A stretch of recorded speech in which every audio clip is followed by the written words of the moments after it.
नमस्कार दोस्तों, मैं हूं आपका अपना जाना पहचाना डॉक्टर अशोक कुमार, सेवानिवृत्त वैज्ञानिक, चौधरी चरण सिंह हरियाणा कृषि विश्वविद्यालय हिसार एवं लुवास अर्थात Lala Lajpat Rai university of veterinary and animal sciences Hisar Haryana, संस्थापक एवं संचालक, भारतवर्ष की नंबर 1 मशरूम स्पॉन प्रयोगशाला, संडोवी mushroom lab and training centre 1064 Gandhi Ashram Narela Delhi. मेरा फ़ोन नंबर है 9812019128।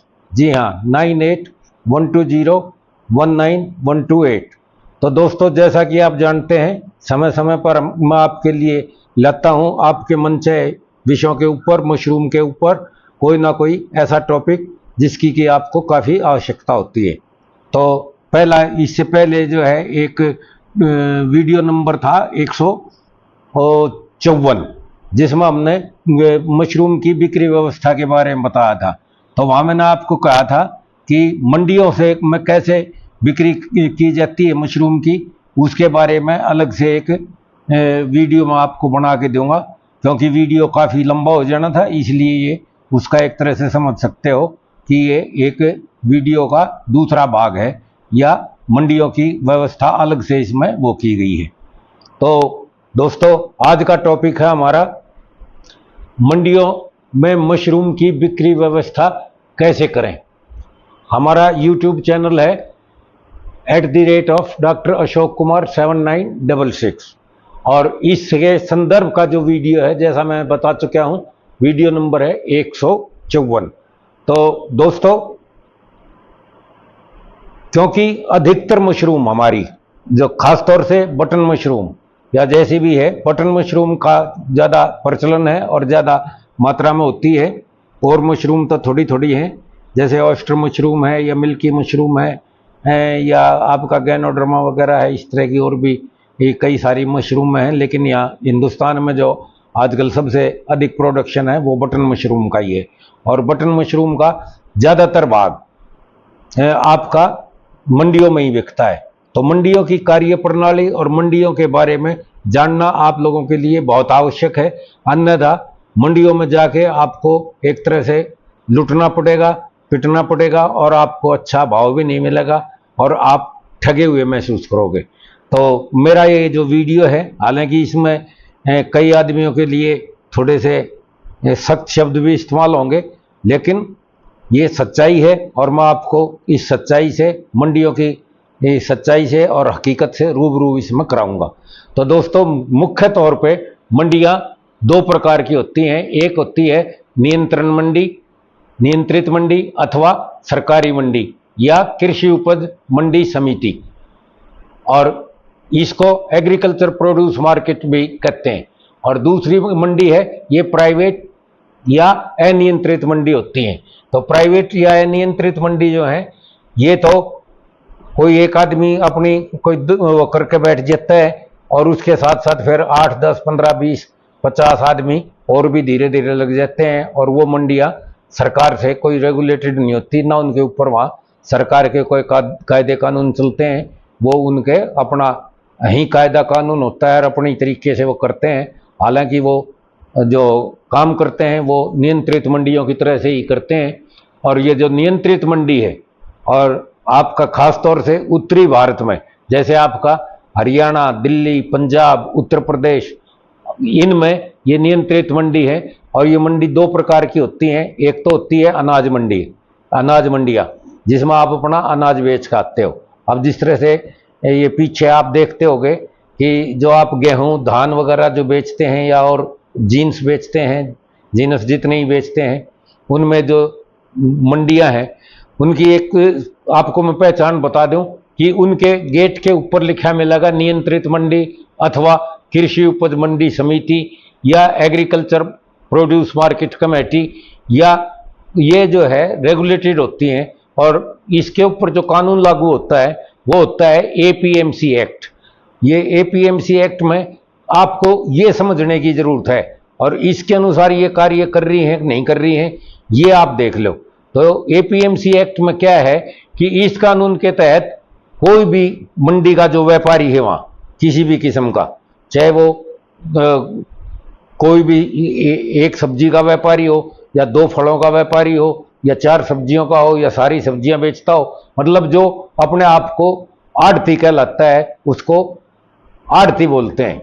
और उनके साथ ही कुछ माशाखोर भी बैठे रहते हैं, वो सब गैर कानूनी तौर से हैं, वो वहीं उनसे आड़तियों से लेके और उनका वहीं अपना बेचते रहते हैं, उनका कोई औचित्य नहीं बनता है।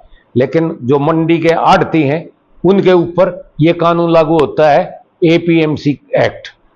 एपीएमसी एक्ट क्या है? ये है agriculture produce market committee act.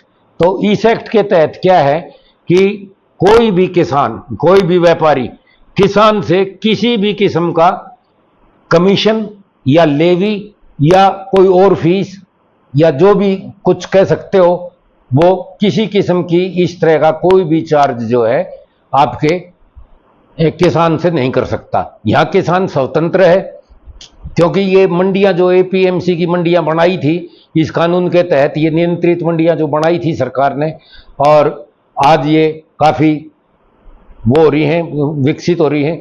इनको बनाया इसलिए गया था कि जो पुरानी मंडियां थी, जो पहले आड़ती लोग काम करते थे, व्यापारी थे, जिनको हम वो कहते थे बिचौलिए, उन्होंने काफी इसमें लूट मचा रखी थी। तो सरकार ने किसानों को बचाने के लिए ये मंडियां बाहर निकाली और इनको व्यवस्थित तरीके से बसाया गया, बनाया गया, और इनको कम पैसे पे इनकी वहां दुकानें दी गई इनको व्यापारियों को, जिससे वो एपीएमसी के एक्ट को माने।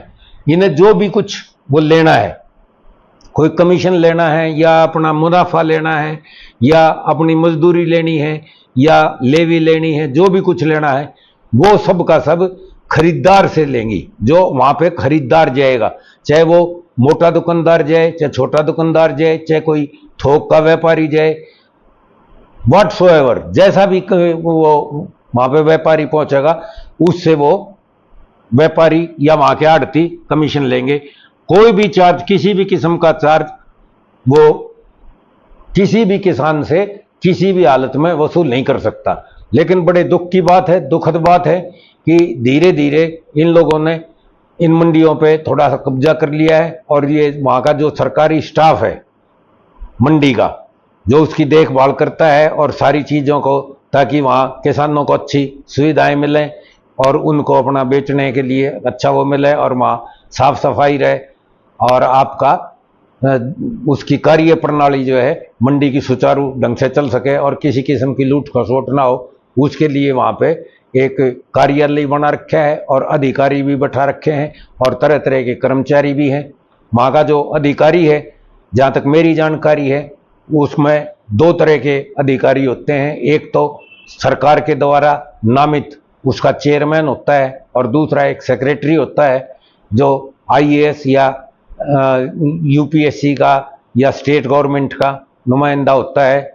जैसे हरियाणा में एचपीएससी का सदस्य है, दिल्ली में दानिश का है, यूपी में यूपीएससी का है।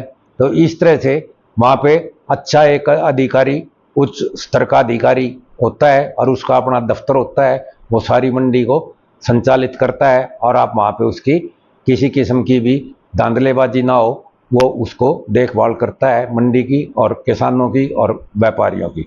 लेकिन बड़े दुखद स्थिति है, बहुत दुख के साथ कहना पड़ता है कि इन्होंने धीरे धीरे किसानों से भी लेना शुरू कर दिया है कमीशन वगैरह, और उसके खर्चे पर्चे के नाम पे अलग से भी इतने रुपए किलो ये लगेगा, वो लगेगी, लेवी लगेगी, और जो खरीदार है उनसे भी लेता है।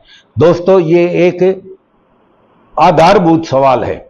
अगर आड़ती आपसे भी लेगा और किसान से भी लेगा और खरीदार से भी लेगा, तो मान के चलो कि वो अधिक से अधिक माल को निकालने की कोशिश करेगा ताकि ज्यादा से ज्यादा माल बिके, उसको इससे कोई मतलब नहीं है। और वो हेरा फेरी, और जैसे कि आप देखते होंगे जो लोग भाग जाते हैं तो वो रुमाल वगैरह डाल के पल्ले में डाल के ढाके ये पाचे करते रहते हैं, इस तरह की हेरा फेरी करते हैं। तो इस तरह की हेरा फेरी नहीं होनी चाहिए।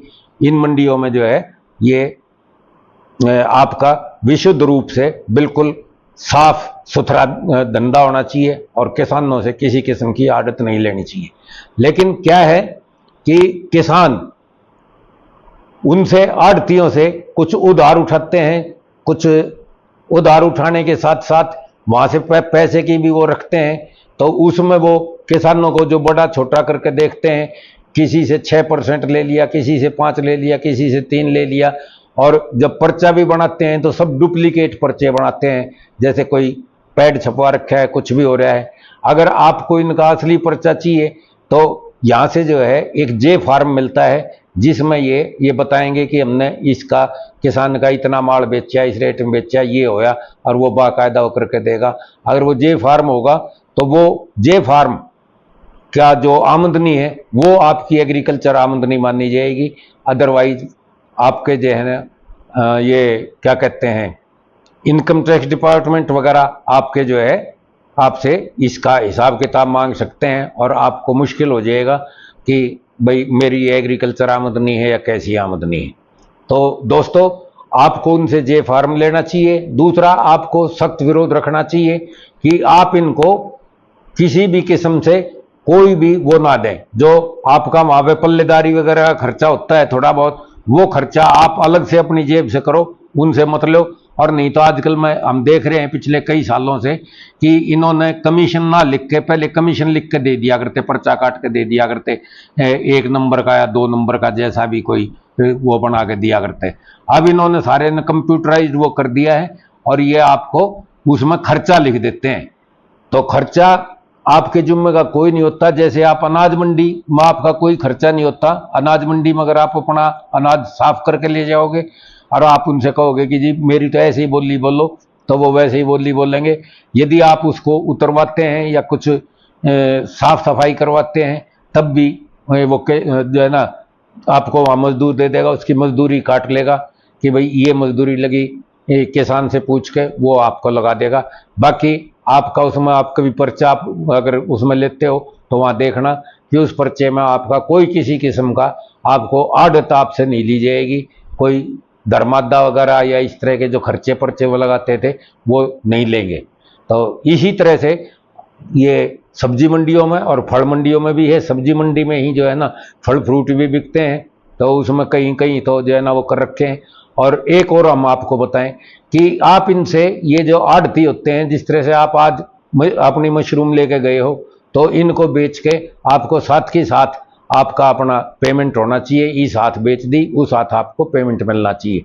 अगर आप ये अपनी दरियादिली दिखाते हो या अपने उसमें किसी लोभ में कि भाई मैं आज इसको छोड़ दूंगा, 2 दिन बाद लूंगा, 1 महीने बाद लूंगा, 4 महीने बाद लूंगा, तो ये मुझे ही पैसा दे देगा, वो इस तरह की कोई वो नहीं रखनी चाहिए। आपको अगर पैसा लेना है तो आप अपना बैंक से लो या अपने और इधर उधर अपने जो है ना जहाँ से आप पैसे का बंदोबस्त कर सकते हो वहाँ से आपको करना चाहिए, या खुद के उससे करना चाहिए। आढ़तियों से आप अगर पैसा लोगे तो ये आपका शोषण करेंगे। और ऐसा देखने में आया है कि किसान को इतना नहीं बचता मशरूम उगाने के बाद, सब्जी उगाने के बाद, जितना वो आढ़ती जो है मंडी का वो एक दिन में आपको बचा लेता है। और सबसे जो बचाने का उसका जो मुख्य कारण है वो यही है कि वो आपसे भी चार्ज करता है कमीशन वगैरह और आड़त वगैरह, और सामने वाले से भी चार्ज करता है। तो अगर वो सामने वाले से चार्ज करेगा तो उसकी ये नीयत रहेगी कि भाई किसान का माल महंगे से महंगा बिके, ताकि उसका कमीशन ज़्यादा से ज़्यादा बने और उसको ज़्यादा से ज़्यादा आमदनी हो, ज़्यादा से ज़्यादा उसके पास आड़त जाए। अगर आप भी दोगे तो फिर वो कई बार उसके साथ नीचे नीचे मेल मुलाकात कर लेगा, और उससे आपका काफ़ी नुकसान होगा और आपको काफ़ी धोखा होगा और आपके साथ ठग्गा बग्गी होगी। अब अगर मान लो आप यहाँ इनको बेच रहे हैं, मैंने एक बार बहुत पहले जब मैं आया था, रिटायर होकर आया था, तो ये मंडियों में मैंने ये धांधली वगैरह देखी थी। तो मैंने इनके ऊपर वो किया था कि सारों के जो है ना कुछ किसानों से वो लिया था। हालांकि मैं तो चाह रहा था कि सभी किसानों से लेते उनके पर्चे वगैरह और उनका वो करते, लेकिन उनके बहुत सारे आदमियों ने नहीं दिए, क्योंकि उनके साथ नीचे नीचे जुड़े हुए थे, लगे हुए थे। और उन्होंने जो है जिन्होंने पर्चे दिए उनका मैंने जो है इनको जब कहा कि भाई मैं या तो आप इनकी आड़त वापस दो, आप आड़त गैर कानूनी ढंग से ले रहे हो, आप कोर्ट की अवमानना कर रहे हो। तो अवमानना का जो दंड है वो सीधा साधा बहुत हैवी जुर्माना है और कोर्ट की अवमानना का 2 साल से लेकर 7 साल की सजा है। तो उसके डर के मारे इन्होंने फिर समझौता किया और मैंने उनको आड़त वापस भी दिलाई। लेकिन बदकिस्मती से हमारे कुछ किसान भाई जो है ना, उनको वो चेक वगैरह उल्टे दे आए और उन्होंने जो है फिर उसको और भी सख्ती से इन किसानों का शोषण शुरू कर दिया। अब मेरे पास कई बार किसान आते हैं, कहते हैं डॉक्टर साहब एक बार और करा दो, वो आपने बड़ा अच्छा काम करवाया था। लेकिन ये कुछ इस तरह की नहीं है। अब ये काम आपको अपने आप करना पड़ेगा, क्योंकि मैं तो इसमें आपके को सहयोग करने में धोखा खा चुका। और वो जो सहारा था मेरे पास, वो इसी एपीएमसी एक्ट का ही सहारा था। आप इस एक्ट को अगर कोई भी चाहो तो इसमें देख सकता है। और एक मुकदमा भी था हिमाचल के किसान ने यहाँ दिल्ली हाई कोर्ट में किया था, उसके सेव के ऊपर उससे का आड़त वगैरह ले ली थी। जब वो हिसाब करने आया वहाँ हिमाचल से, तो उसने देखा कि ये लूट खसोट है, तो वहाँ जाके उसने हिमाचल से उसने यहाँ पे दिल्ली हाई कोर्ट में मुकदमा किया था और वो मुकदमा जीता। और कोर्ट ने स्पष्ट दिल्ली हाई कोर्ट ने स्पष्ट ये निर्देश दिए कि एपीएमसी एक्ट के तहत कोई भी आड़ती किसी भी किसान से किसी भी प्रकार की आड़त या अन्य चार्जेज या लेवी वगैरह या कमीशन वगैरह नहीं चार्ज कर सकता। तो उसकी रेफरेंस दे के मैंने इनको बताया था। तो जब इनको लगा कि तुम्हारी सजा हो जाएगी तो ये समझौते पे आ गए थे और समझौता होकर मैंने किसानों को पैसा वापस भी दिलाया था।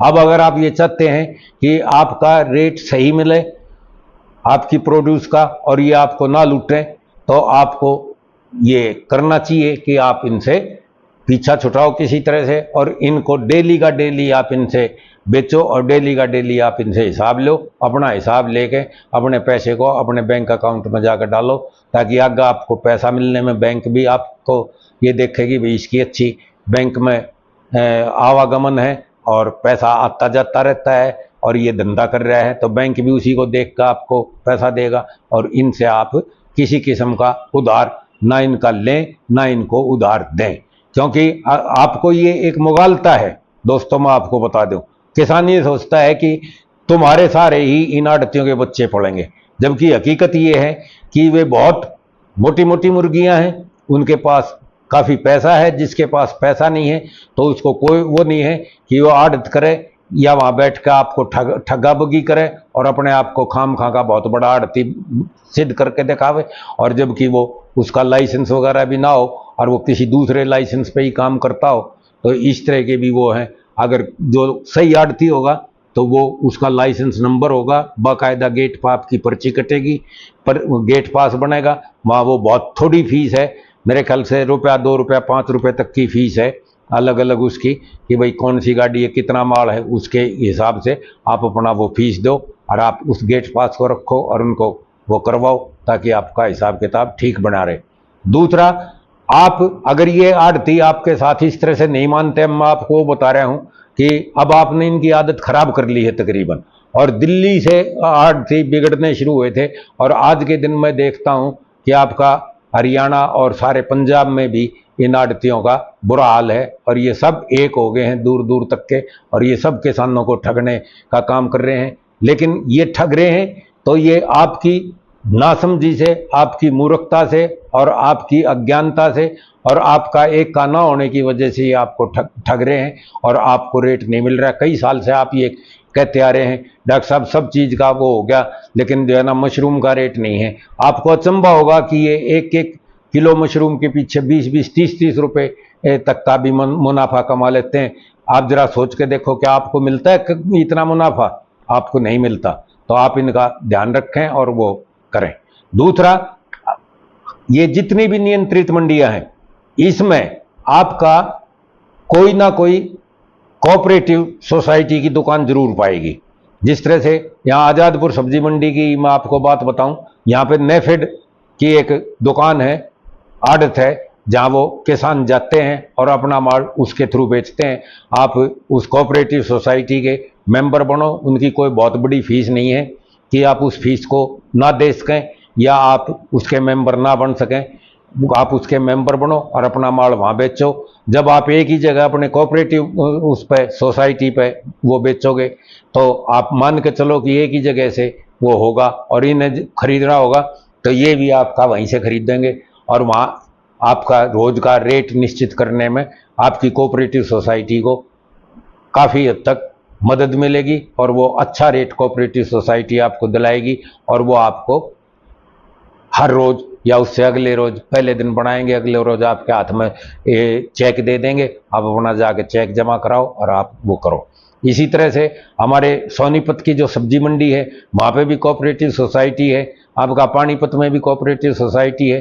तो तकरीबन हर जगह कोई ना कोई कोऑपरेटिव सोसाइटी, जैसे आपका नेफेड हुई, हरियाणा में हैफेड हुई, आपका पंजाब में पनसैप हुई, तो इस तरह की बहुत सी फेडरेशंस हैं, सोसाइटीज़ हैं और वो उसके मंडियों में उनको विशेष तौर पे वो दुकानें मिली हुई हैं। और आजकल जैसे सरकार पिछले कई सालों से ये क्या बना रही है, एफपीओ बना रही है ना, हैं एफपीओज बना रहे हैं आपका किसानों की। एफपीओ भी अगर आप बनाओगे अपना तो एफपीओज बना के, या डिपार्टमेंट काफ़ी इस पे जोर दे रहा है, आपका हॉर्टिकल्चर डिपार्टमेंट भी एफपीओज बनवा रहे हैं, आपका जो है क्या कहते हैं एग्रीकल्चर डिपार्टमेंट भी बनवा रहा है, हॉर्टिकल्चर डिपार्टमेंट भी किसानों का एफपीओज बनवा रहा है। वो ही बना के आप इन मंडियों में दुकान ले सकते हैं और आराम से वहाँ पे अपनी कोऑपरेटिव उसके ऊपर आप अपना बेच सकते हैं। दूसरा, ये जितनी भी नियंत्रित मंडियां हैं ये वाली, इनमें एक चीज और है, वहाँ कोऑपरेटिव सोसाइटी तो है ही है, दूसरी क्या है कि वहाँ एक शेड बना हुआ है जिसे किसान शेड के नाम से जाना जाता है। किसान शेड में आप जाके और वहाँ किसान शेड में बैठ के अपना माल बेच सकते हो, चाहे वो आधा घंटे में बिको, चाहे 1 घंटे में बिको, चाहे 2 घंटे में बिको, बेच के और आप अपना साथ के साथ पैसा लेके और आप अपने घर पे आ सकते हो। तो किसान शेड का भी आप इस्तेमाल कर सकते हो। और अगर इसमें किसी किस्म की आपको दिक्कत आती है तो आपको सबको इकट्ठा होकर, पहले जब तक आप नहीं जागरूक होगे किसान भाइयों, जब तक ये मंडियों की लूट आपसे खत्म नहीं होगी। जिस तरह से अनाज मंडियों की लूट खत्म सी है, हालांकि करते तो वे भी हैं थोड़ी बहुत बदमाशियां तो तोल ताल और इस तरह के उसमें, लेकिन जो खुली लूट पहले चलाया करती वो अब नहीं चलती है। लेकिन सब्जी मंडियों में अभी भी ये लूट बहुत बड़े भारी पैमाने पे है और इस लूट को अगर आप बंद नहीं करोगे तो आप इसमें अपना अच्छा दाम नहीं ले सकोगे और जब आपको अच्छा भाव नहीं मिलेगा तो किसान कभी भी नहीं पनप सकता, चाहे कितना ही प्रोडक्शन कर लो, कैसा ही वो कर लो। तो दोस्तों मैं तो ये कहूँगा कि आपको प्रोडक्शन तो आता है करना, लेकिन आपको बेचना भी आना चाहिए और अपने प्रोड्यूस का भाव भी लेना चाहिए।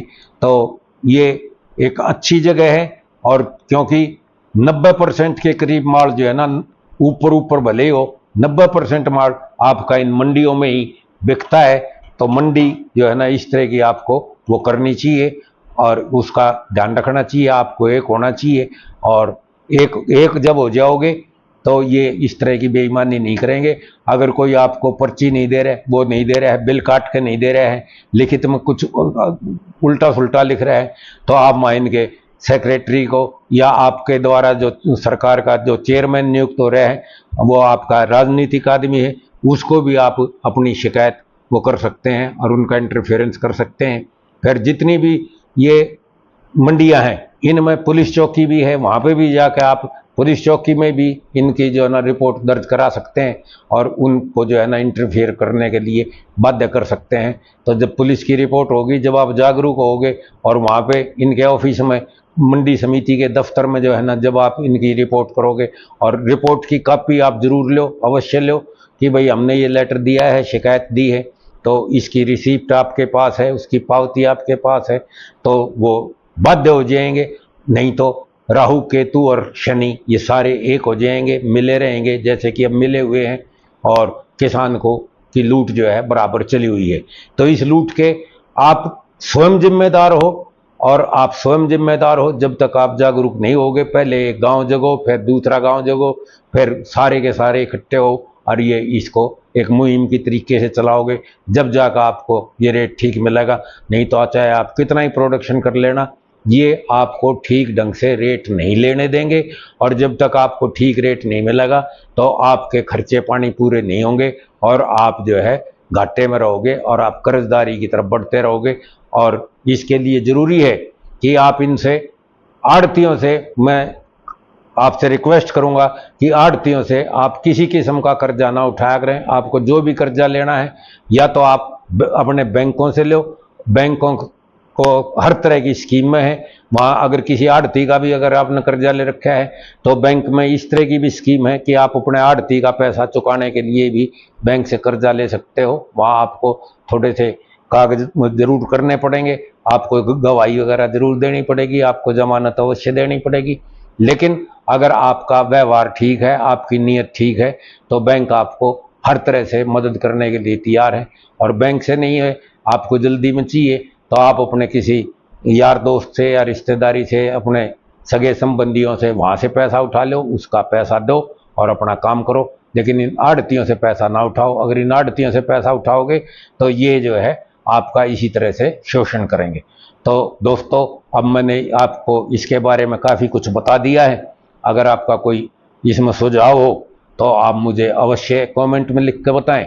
और जिसने ये चैनल सब्सक्राइब नहीं किया हो वो सब्सक्राइब कर लो हमारे चैनल को। और इसमें देखने से पहले ये 154 नंबर वीडियो भी अवश्य देखना और फिर इसको देखना, तो आपको काफ़ी कुछ क्लियर हो जाएगा और आप समझ जाओगे कि आपको किस तरह से ये नियंत्रित मंडियों में या अनियंत्रित मंडियों में किस तरह से आपको के साथ लूट खसोट हो रही है। इस लूट खसोट को अगर आपको बंद करना है तो आपको स्वयं जागरूक होना पड़ेगा और स्वयं जो है ना सारे कायदे कानून के बारे में जानकारी लेनी पड़ेगी।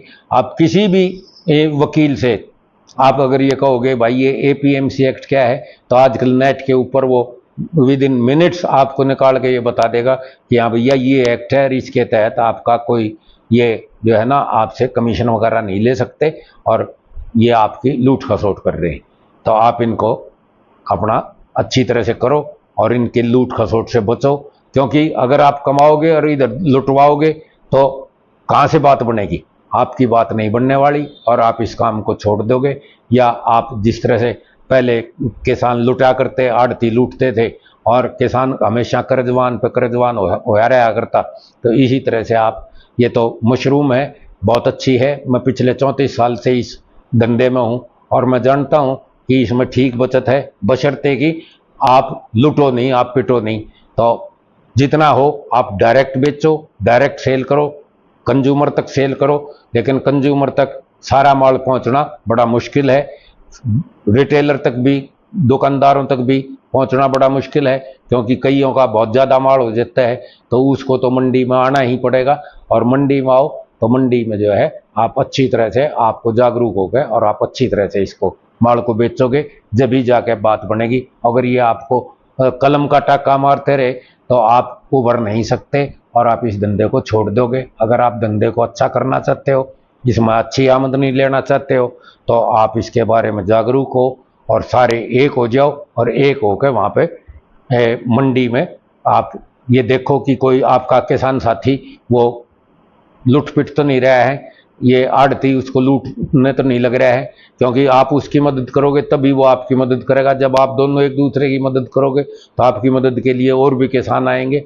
और इसी तरह से एक आपका कारवां बन जाएगा और आपको रास्ता निकल जाएगा। तो आप इसको, ये मैं माफ़ी चाहूँगा, कई आदमियों को बड़ा बुरा लगेगा इसमें, ख़ास तौर से हमारे जो आड़ती भाई हैं उनको तो बहुत ही बुरा लगेगा जब उनके पास ये वीडियो जाएगा कि भाई डॉक्टर साहब ने तो अब हमारे खिलाफ बिल्कुल मोर्चा खोल दिया। लेकिन क्या करूं, मुझे ये बताना आवश्यक लगा कि आपके साथ ये लुटाई पिटाई हो रही थी। मैंने एक बार बचा दिया था अम्मा इस उम्र में अपने बुढ़ापे के कारण, और आपके सहयोग के देखते हुए मैं अब आपसे हाथ जोड़ूंगा कि मैं अब आपका अगुवाई नहीं करूंगा। आपको अगुवाई अपने आप ही करनी पड़ेगी, इकट्ठा भी आपको अपने आप होना पड़ेगा और आपको इस लूट से बचना पड़ेगा। जब तक इस लूट से नहीं बचोगे आपको अच्छा भाव किसी भी कीमत पे नहीं मिल सकता। तो इसी के साथ मैं आह्वान करता हूं कि आप एक हो जाओ, आप जागरूक हो जाओ, आप उठो और आप इसके खिलाफ बिगुल बजाओ। तो दोस्तों, ताकि आपको अच्छा भाव मिले, अच्छा आपको मुनाफा मिले और आप इस धंधे को ज़्यादा से ज़्यादा दिन दोगुनी रात चौगुनी आप इसकी अपना तरक्की करो। तो दोस्तों, जो जैसा कि आप जानते हो, आप डिस्क्रिप्शन में मेरे दोनों जगह के वो भी हैं। अगर कोई आपको वीडियोज़ के बारे में या इसके बारे में कोई हमारे से वो हो कोई बात पूछनी हो तो आप मेरे दोनों जगह या कर सकते हो, मेरे से भी आप बात कर सकते हो। तो अब इस वीडियो को मैं यहीं पर समाप्त करने जा रहा हूं। तो दोस्तों नमस्कार, टाटा, बाय बाय, धन्यवाद।